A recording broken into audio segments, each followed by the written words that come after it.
Ladies and gentlemen, we are detailing the end scale layout today, and if you could tell from this little from the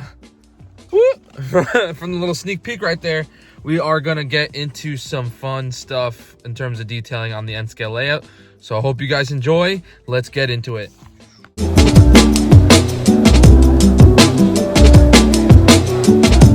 Okay, so before we actually head home, I do have to head to CVS to get some isopropyl alcohol.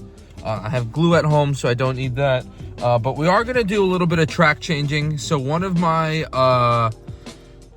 turnouts, one of my points is broken. So I'm actually gonna get rid of one of the sidings, and I bought some smaller end scale track pieces because obviously I'm gonna keep the other siding, but of course the switches are not the exact length as like a regular straight piece. So I have to do a little bit of adjustment with the smaller pieces. So we will get into that and see what I need to do. So it shouldn't be too bad. So that honestly should be the easiest part of this video. And then next is we are going to ballast. Got this lovely medium gray blend from Woodland Scenics from my local hobby shop. Don't know if you guys can see that. So that should be fun. I got some pipettes because I needed some more pipettes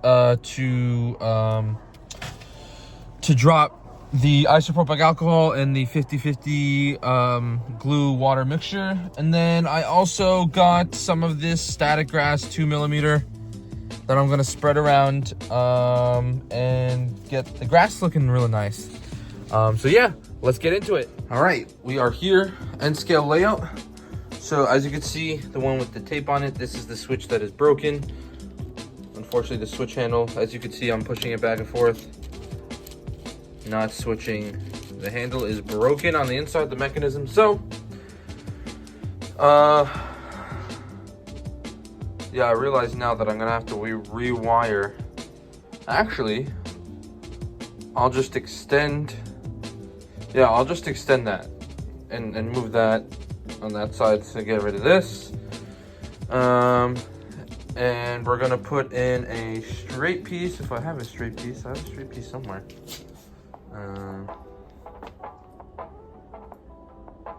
Okay, maybe I don't. Maybe we'll just fimble with these straight pieces and kind of just figure out. Yeah, we'll figure it out. We got it. We'll do it. We'll do it. We got it. Okay, so I did a little bit of ballasting off camera because this is my first time doing it, but it looks good so far. I got to get a little closer to the track, but here's what I do. A bead of glue. Sorry, this glue's kind of been sitting in my cold basement. Maybe that's too much glue, but who knows? Is there anything really like too much glue? I guess there is. Anyways, I just take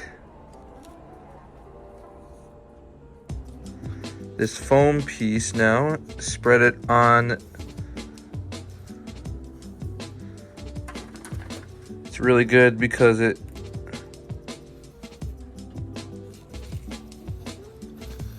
does a nice even spread down the gully.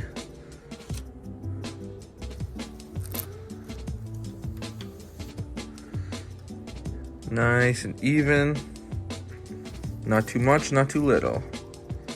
Might be maybe too much in the beginning here, so I'm just gonna continuously swipe, move this extra glue down.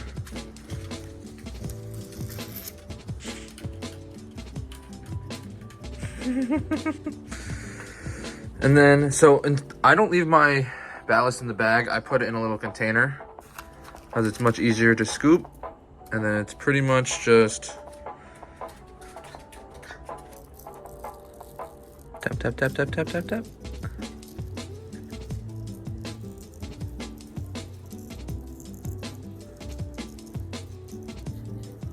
Now, Bachmann and various other model train manufacturers do make ballasting tools. But why do you need tools when you can just use yourself? So I'm just gonna get it all the way down to where the glue ends, just about there.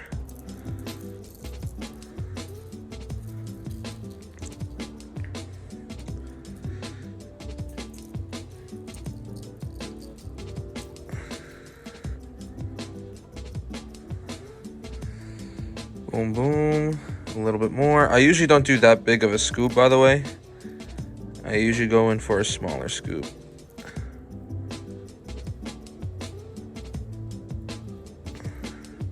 There we go. Then I'll take the other side of this and just shape it, kind of like that. And I'll go in after with a brush just to brush it off of the middle of the track, as you can see right there, so nothing is interrupted, or nothing gets caught in any sort of trucks or something into my model train. So yep. And then I also just go in with my finger, even it out, push it up against the track.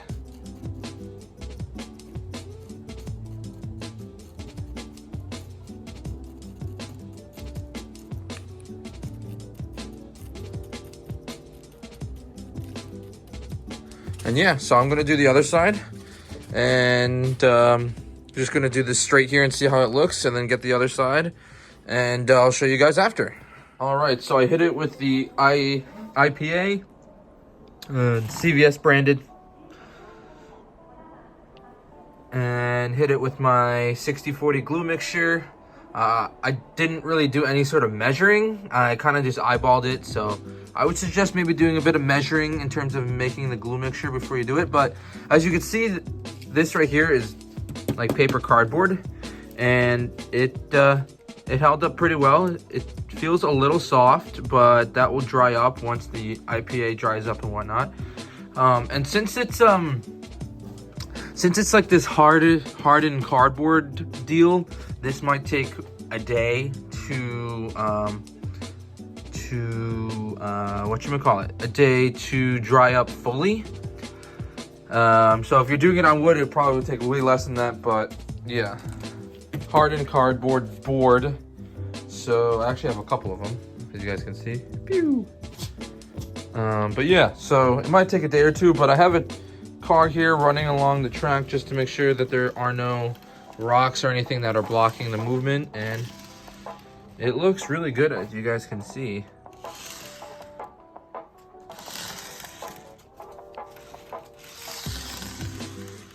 So yep, gonna let my dogs out while this dries, and I will catch you guys in a little bit.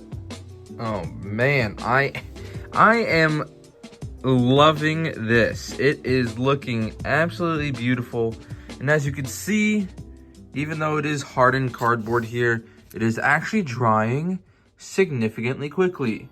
Now I am going to let this dry obviously overnight, but I might try and get a train running just to see how it looks and make sure that there are no interruptions in the track.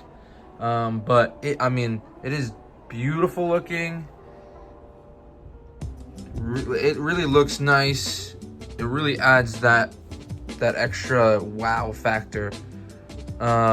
And I don't know if you can hear, but my heat is kicking in. So this corner, there's a vent there and a vent there. So all the heat and air gets pushed into this corner and then shoved down onto the table and then like spread out throughout the room. So that is actually helping a lot in terms of drying. So if you guys are trying to get this to dry slightly faster, I would maybe set up a fan to have some on its lowest fan setting to blow air onto the layout and get air circulating and have it dry faster. But yeah, I'm gonna try and get some footage of me doing this little section here. I don't have my gimbal with me, so unfortunately I'm just gonna have to set you guys up on some sort of contraption, homemade tripod kind of thing. But yeah, as you guys can see, got my ISO, got my little Tupperware here with my mixture of water and glue, which I actually have to fill up, which I will do right now. But yeah, so in terms of filling it up, I have a couple of old water bottles here that I've had in my fridge for a while. So what I'll do is hold on, let me put the flash on for you guys. So what I'll do is I'll just put some water in here. It's kind of hard to see, but the level of water, you know, it's pretty high. And then I just kind of eyeball the glue.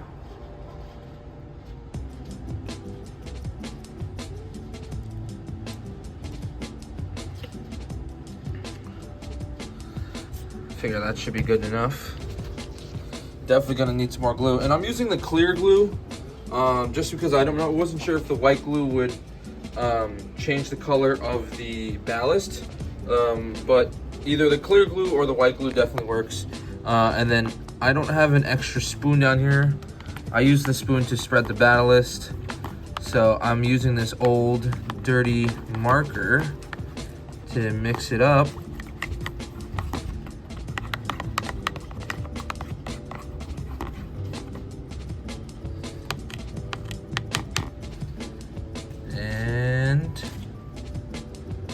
Boom. There we go. So, make sure, I don't know if it's the isopropyl alcohol, since it's at 91%, but these pipettes, I've been filling them all the way up and holding them in the little chamber here. And it looks like the isopropyl alcohol ate through the seal, whatever seal they use. So I've just been filling it up just to right where my nail is, right there. I don't know if you guys can see, boom, boom. Right about there, and spreading it. You could probably use a spray bottle too, but I figured this is more accurate, so. All right, let's get on to trying to get some footage for you guys.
Excess away.